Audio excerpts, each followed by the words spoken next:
In the words of Dan Campbell, that's 12. Never has this franchise started a season 12-1, and that all changed Thursday night with a gritty divisional win over the Packers. Week 15 and the Buffalo Bills are up next. Let's get you ready for it right here on Inside the Pride. Let's go. Caught. End zone. Touchdown, Detroit Lions. Kirby Joseph, you just ended this ball game. Touchdown, Detroit Lions. Lee McNeil leaning on him and dropping him. End zone. Touchdown, Detroit Lions. There we go. Oh, baby. Brian Branch intercepted it. This game is over.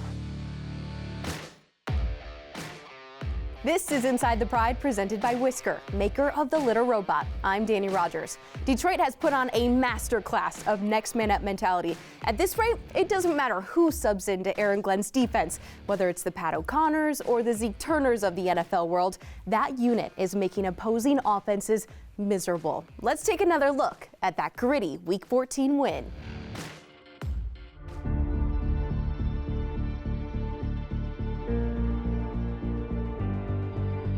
Ford Field in downtown Detroit on a Thursday night, Week 14 in the National Football League, and the Lions are back in prime time as they get set for an NFC North battle against the Packers. What the NFC North rewards is resilience and, dare I say, grit.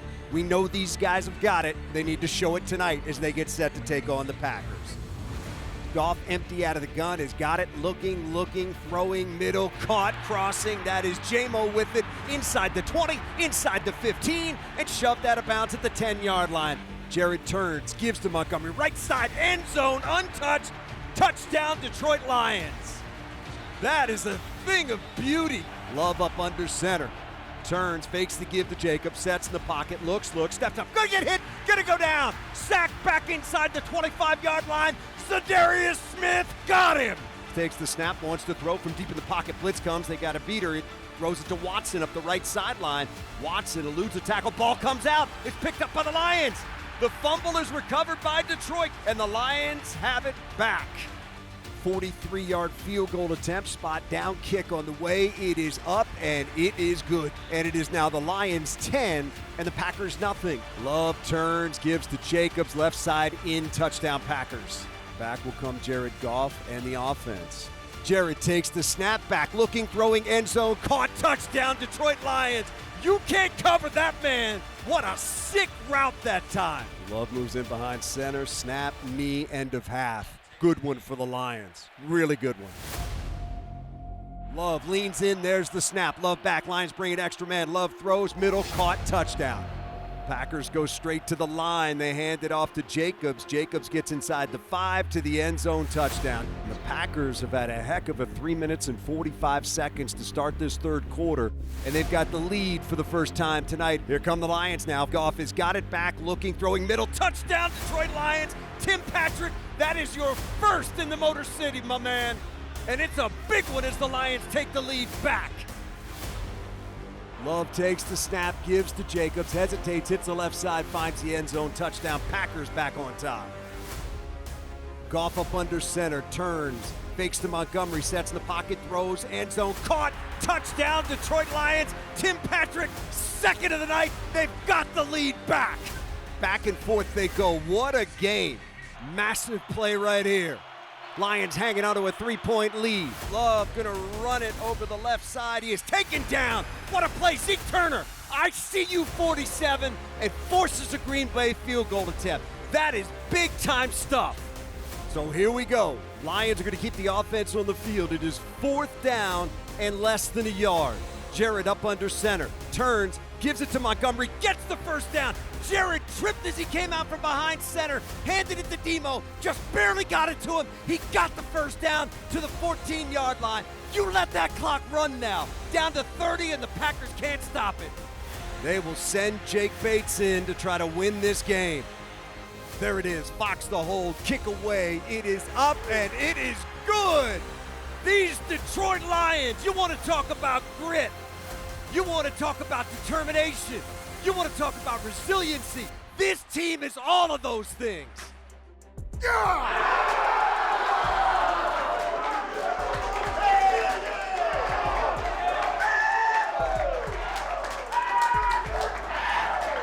I told you you'd never forget this game. You will never forget this game. We don't have to talk about how tough we are. We don't have to talk about how resilient we are. We live it, man. We've been living it. Guys, I'm so freaking proud of you, man. That's the way to show up.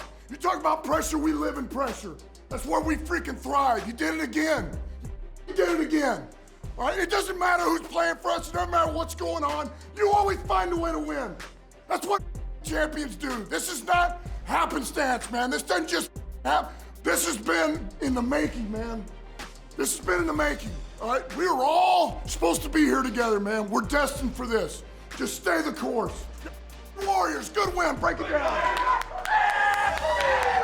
Hey, like he said, it just happen, boys. We're different. Again, I'll say it again. This group's different.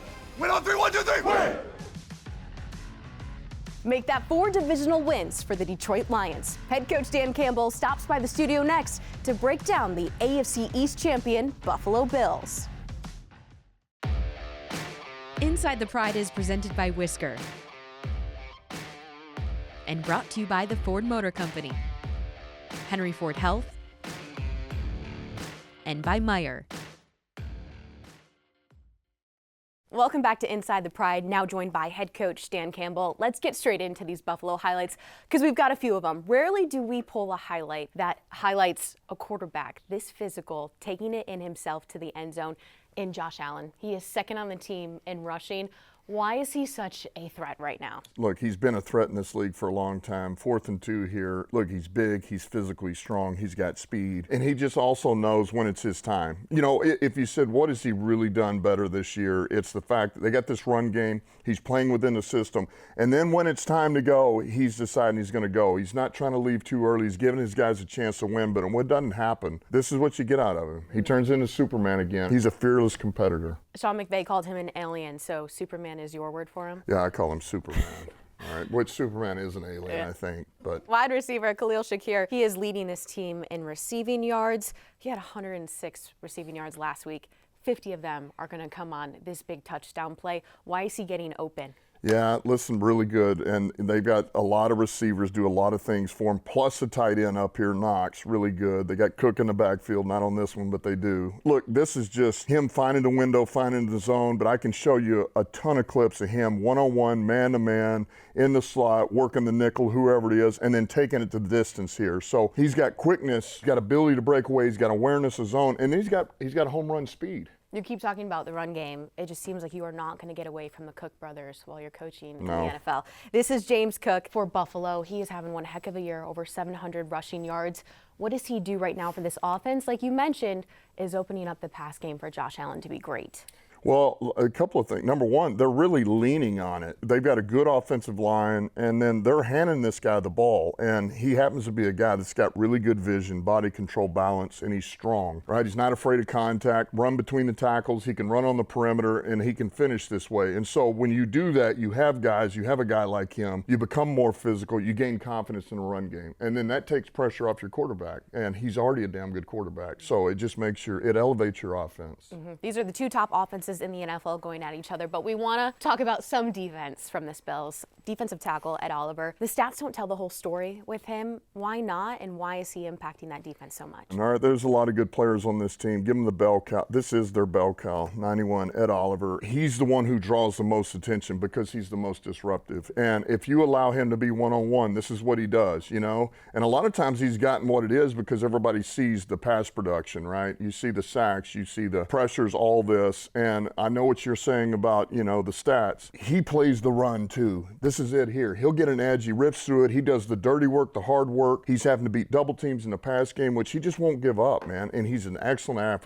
athlete, he's powerful, and we got to have a couple of hats on this guy. Mm-hmm. Defensively for your team, a lot of new faces made it into the starting lineup and had a lot of snaps. How critical is it for your team to know that they can win with those faces on your defense? Yeah, it's important. It's another way that we had to learn to win, right? When you're beat up a little bit on defense, and oh, by the way, we didn't run the ball very well offensively, and we still found a way to win against a division opponent who's a really good team. It's just another way, and you memory bank these. You get better at winning when you learn more ways to win. It'll benefit us greatly. All right, appreciate you, Coach. Okay, thank you. This week on Inside the Pride, I'm joined by Dave Corrao, defensive assistant, outside linebackers coach, and going into a little bit of your football journey. You had stops at Miami, Detroit. You know who followed you along the way? Was Dan Campbell. He spent time with the Dolphins. Now he's here with the Lions, of course. What point of view have you had of Coach Campbell over the years? It became obvious when Dan took over. You know, first of all, Dan was an outstanding tight end coach. You know, his guys, he coached his guys and got them to play the way he played. It became obvious to me that when he walked in the first time when they promoted him to interim head coach, it was that intangible quality that you have, that leader of men quality that I think the good head coaches have. When I knew he was going to be interviewing, I just knew in the back of my mind, like, that's the coach that this place needs. Like, how it's gone from day one, that doesn't surprise me at all. Kelvin Shepard, he was one of your linebackers back in Miami. He posted a career high in tackles in that 2015 season where you were one of his coaches. And now he is the leader in that linebacker room. What has he taught you over the years? How to see this from the perspective of, what are you asking a player to do? It's easy for us to sit in a meeting room, to watch the film and say, okay, let's do this, let's do that. But at some point, you got to put yourself in that situation where, okay, but what happens when they do something else, or this is the rule that we give the player, and we got to create these opportunities for these players to play fast, because you don't want them thinking. And I think that's the biggest thing he's taught me. How do we make it as simple for the players so they can go execute? With all the adversity thrown at the linebacker room and defensive line room as well, how have you just seen this staff come together and just still continue to go out and make opposing offenses pretty dang miserable in the process? Well, I think a lot of that is the players themselves buy into what we're coaching, which starts with AG, obviously. AG creates the environment to where the identity of this team is, we play hard, we play fast, we play violent, and if you're going to go out there and wear the Lions uniform on defense, you have no choice. That's how we play. 7 seasons in Detroit for you. You've seen it all. Can you take a step back and just try to process right now what this team is doing this season? I'm trying to, but at the end of the day, it's hard because I've always believed you can't take stock of what's happened in the totality of a season until every game has been played. When you start to worry about, hey man, it's really cool what we've accomplished, football gods kind of have a way of knocking you back to earth because you're not putting in that focused effort that it takes to get ready for the next team. Buffalo Bills, they're one of the top offenses, along with Detroit Lions offense in the NFL. What is the #1 emphasis when you've got guys like Josh Allen on the opposing side? He is an amazing player. Like, he changes the dynamic of the game simply because he can beat you operating the system as it is, and then he can beat you operating what we call off schedule, where he's out there improvising. It's hard to find a comparable player to him. Size, speed, arms, everything about this guy. You know, you can coach it and give our guys ready to go, but at some point, our guys got to step up and make a play.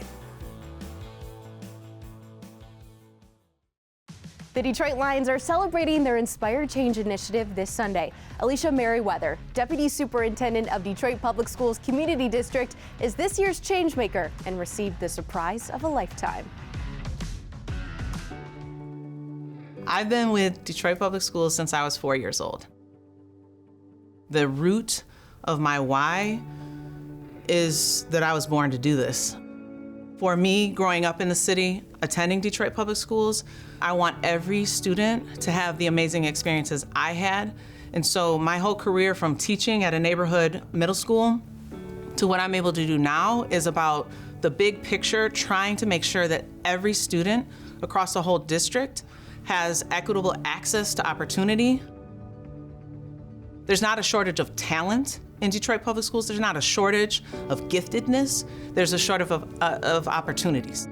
My whole purpose is about making sure students have opportunities. And that why, that drives me. That is, like, at the end of the day, when you're rooted in your purpose, you can work more hours than you probably should. You can do more things than you probably humanly, physically should be doing, because it comes back to, I have a why that is driving me every day.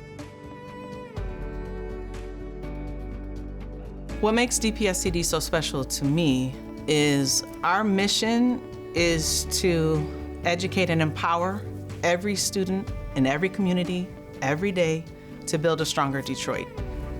When we do that, that's a special thing. And so when I think about what we do as a public school system, we serve everybody. That's our whole mission.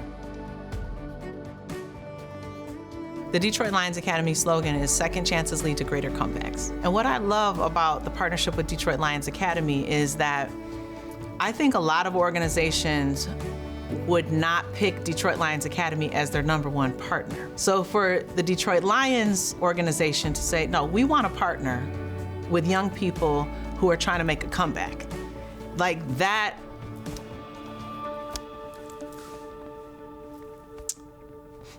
sorry, that means a lot. So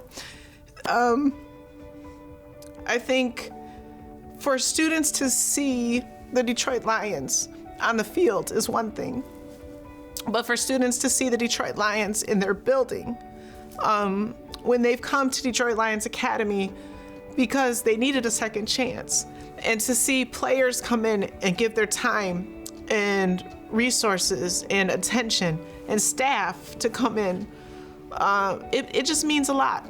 And so that's what I would lift up.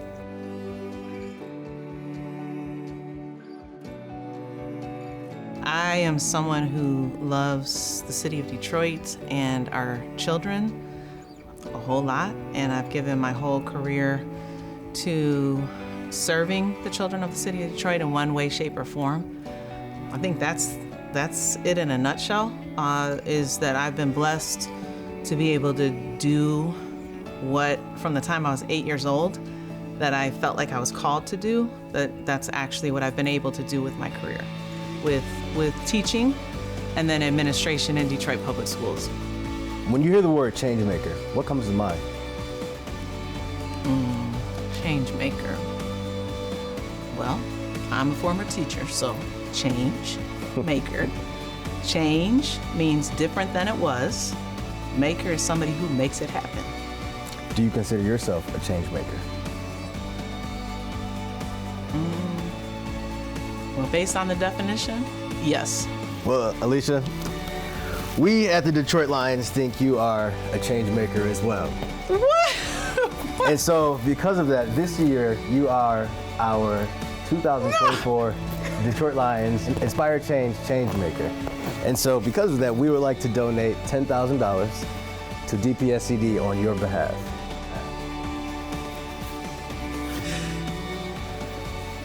You guys tricked me? Oh my gosh.